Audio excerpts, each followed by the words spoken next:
What do you do when your world is turned upside down? What do you do when your dreams, your goals, plans seem to be shattered? How do you go on when there doesn't seem to be any reason to do so? And how do you handle it when no matter what you say or do, it's wrong in somebody's eyes and they come at you? Stay tuned. We're going to talk about that in just a second.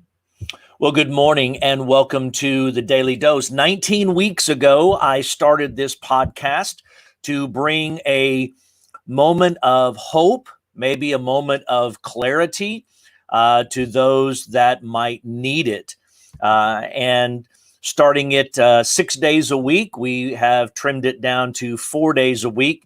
And hopefully we'll continue to do that and even have some more guests on. I'm lining up some more guests even now as we are on the air today. So as always, we are sponsored by firstbaptistcrowley.org. If you would like to give to the ministries to help further things like this, our online worship opportunities and other online digital resources that we provide for our kids. In fact, you can go to fbccrowley.org/kids, parents, and you're going to find tools, resources, videos every week for preschool, younger elementary, older elementary, just to continue their spiritual formations. All of these are made possible by the tithes and offerings and support of people like you. And if you'd like to continue to do that, we encourage you to give and to help provide for these things. Thank you for doing that. Welcome. I see you, Janet, Vanda Kay, Bill, Norma, Jerry, all of you guys signing in. Appreciate you joining in today. Don't forget, the weekly update should be coming out later today, and we have more volunteer opportunities for people to get involved.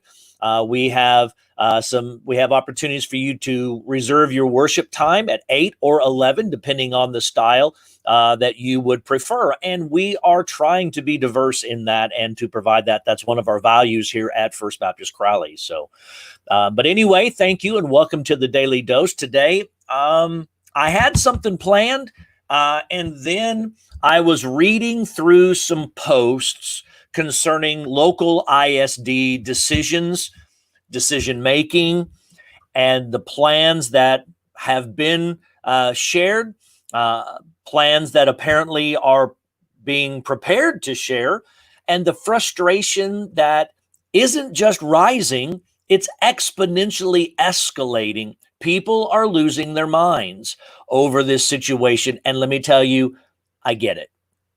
I understand. You know, we had expectations. All of us had expectations of what this year would be like. 2020 is nothing like we expected. School didn't end the way it was supposed to. And even if you don't have kids in the school system, you have grandkids in the school system. Even if you don't have kids in the home, or maybe you're estranged and don't have any children related to school at all anywhere, our lives tend to still revolve around the school year. And when that gets blown up, we just don't know what to do. Our whole expectational system has been shattered. And what do we do with that? How do we handle that? We had a particular future in our mind's eye of what was going to happen. We had plans that we had made that we don't. And that, I'm not talking, it's not a selfish thing. This is just the part of the anxiety and the frustration. There are people dying everywhere over this stuff, people hospitalized over this stuff, people dealing with recurring issues now, even in recovery time. It's a real thing, and I totally get that. But I want to come back a little bit to help us all understand the level of stress and anxiety and frustration that all of us are feeling is rising to a level that it's about to boil over. And it's about to blow up on everybody. Why? Because we don't want a repeat of what we went through this last year. We don't want 21 to look like 20. In fact, we just as soon move on. I mean, if I can, dress up in a costume, eat turkey, and hand somebody a gift, if that would hasten January, let's bring it, because man, we're ready to be out of this year, right? Of course. But here's the problem. We don't know what next year is going to bring. In fact, we don't even know what this afternoon is going to bring, right? We have plans, we have expectations. And what happens when those plans and expectations just get blown out of the water?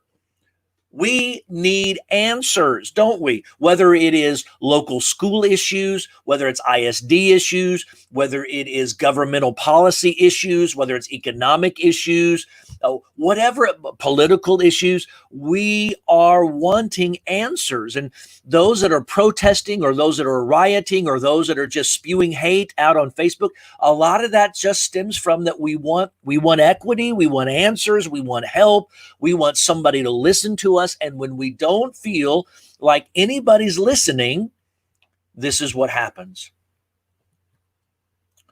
Let's listen for a little. Listen to the frustration that people have. Before making a judgment about their frustration, let's take a moment to listen to their frustration. Because what am I supposed to do? I mean, my stress and anxiety, this is what many are saying, my stress and anxiety, they're at an all-time high. I can't afford to stay at home. I can't afford more daycare. Some daycares aren't even allowing Zoom for school when that comes around. What am I supposed to do? What is needed? Well, Dionne Warwick said it best, I think, in 1966 when she told us what the world needs now is love, sweet love. It's the only thing that there's just too little of. What the world needs now is love, sweet love. No, not just for some, but for everyone. Lord, we don't need another mountain. There are enough mountain and hillsides enough to climb. There's oceans and rivers enough to cross, even to last to the end of time. What the world needs now is love, sweet love. And I think there's some truth there. We do need that, and we desire that. Let me tell you, in the same style as Dionne Warwick, what the world needs now is peace. We need peace. We want peace. In fact, some are demanding peace, and in a very unpeaceful way, we're demanding peace. But this is what we want, isn't it? We want a sense of peace. Estella Elliott, a famous Christian teacher and poet and writer, says this: peace brings with it so many positive emotions that it's worth aiming for in all circumstances. Think about that. Peace brings with it so many positive things that peace is worth aiming at in every circumstance. Every circumstance. Okay, let's think about that. How can I aim for peace in this racial divide? How can we aim for peace in our political divide? How can we aim for peace in the levels of frustration toward school, toward all of these things? Okay, how can we then be agents of peace? If we're supposed to aim at peace, how can I be an agent of peace? How can I usher in a peaceful moment on Facebook? How about we stop spewing hate and stop showing our anger, and let's aim for peace. Instead of putting things out there on social media that's just going to stir the pot, how about we put a lid on it and let it simmer down? Not ignore it, watch it. Think about that. Before we think we're the first to deal with this, we're not. Today's dose may be short and simple, but I want to give you this daily dose of hope. Here it is. You ready for it? It's not a cliche. It's the absolute truth. Jesus has the peace you're looking for. Let me say it again. Jesus has the peace you're looking for. Jesus will give you the peace you're looking for. In John 14:27, It says this, peace, this is the words of Jesus, peace I leave with you, my peace I give to you. I do not give to you as the world gives. Don't let your heart be troubled or fearful. Now, you can say, yeah, but they weren't dealing with what we're dealing with. Hang on. Let's put it in context for just a second. Jesus is speaking to 12 individuals. One's going to betray him. So let's say he's talking to 11 of them. These 11 individuals gave up careers, gave up their homes, gave up their lives, gave up their lifestyles, gave up friends and family, gave up social positions, gave up opportunities, gave up vocational opportunities so that they could completely and utterly follow him. They gave everything up to follow him. In fact, one of them would say, hey, we've given it all up to follow you. And look what's about to happen. 3 years into this thing, 3 years, they've given 3 years of their lives because they believe that he's the answer to everything. And Jesus tells them, hey, peace out. I got to go. What?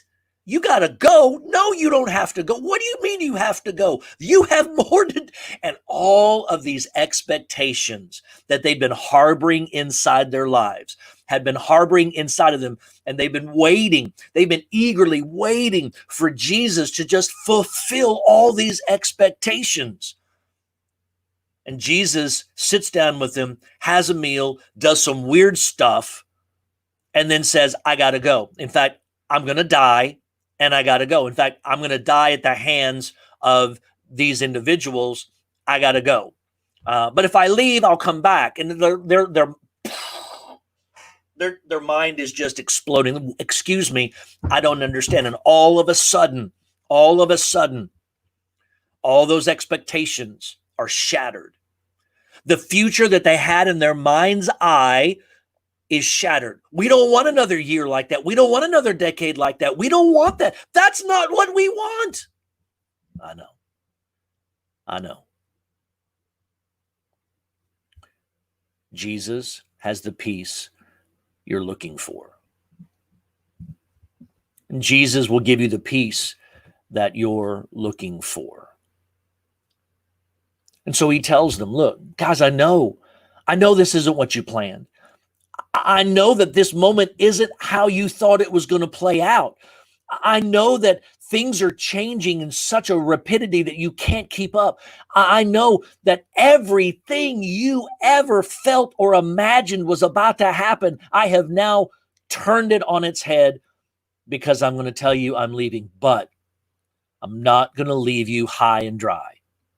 Now, they didn't believe that. They didn't understand that because the emotion of the moment was so heavy and so thick, they couldn't see it.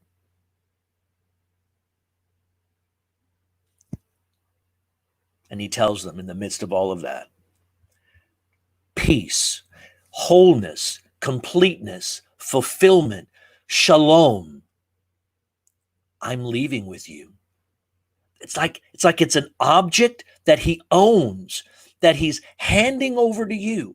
It's like, I've got this and I'm going to give it to you. You can have it. I'm going to give you my peace. I have it. I'm giving it to you. I have wholeness. I have fulfillment. I have a future. I have a plan. I have a sense of completeness. I have calm. I have peace. I'm going to give that to you. Wow, I could use some of that today, can't you? I think we could all use some of that today. This peace that Jesus wants to give you, it fills the holes of missed expectations and unfilled Unfulfilled opportunities. Look at this. You've missed opportunities. You didn't get a graduation. You don't get to send your kid off to college like you expected. You don't have work like you wanted. You're not even sure what the fall is going to bring to us. You're not sure if you can ever leave the house again. In fact, I heard somebody say today, I firmly believe we'll never be in school again, ever. In fact, the conspiracy theories of all this stuff are escalating. At the same time that we've escalated all of these emotions, our hope is being drained out like a bathtub drain empties itself. It's just sucking the life out of us. And that sound you hear when that tub is about empty, for some, that's all you can hear. You just see life being sucked out of you. You feel this hope being sucked, just being drained, and you can't find the stopper. Jesus has the peace you're looking for.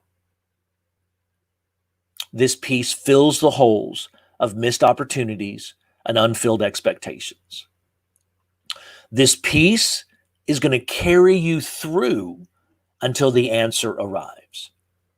And the answers may not be next week, and the answers may not be pretty, and the answers may not be exactly as you intended it. These 11 at least. Hey, I'm going to leave, but I'm going to send somebody else. Okay, when are you sending it? Who is this that you're sending? I don't understand. I don't know them like I know you. How can I, and all of these things. But his peace will carry you through until the answers arrive. This is true for them, and it's true for you today. This peace that Jesus offers will carry you through until you get the answers that you need. This peace that Jesus offers will calm your soul so you can look back with no regrets. Let me tell you, especially if you're a believer or follower of Jesus, it is imperative that we live and speak and share with the world around us in such a way that we won't regret what we thought, said, or did. This peace that Christ will give you, is offering you, will calm your soul to see you through. This peace is Jesus himself. Eleanor Roosevelt said this: it isn't enough to talk about peace. One must believe in it. And it isn't enough to believe in it. One must work at it. Let me close with this quote. Peace is a daily, weekly, monthly process, gradually changing opinions, slowly eroding old barriers, and quietly building new structures. The late John F. Kennedy. My peace I leave you, my peace I give to you, and I don't give to you as the world gives to you. Let your heart not be troubled or fearful. We'll see you tomorrow.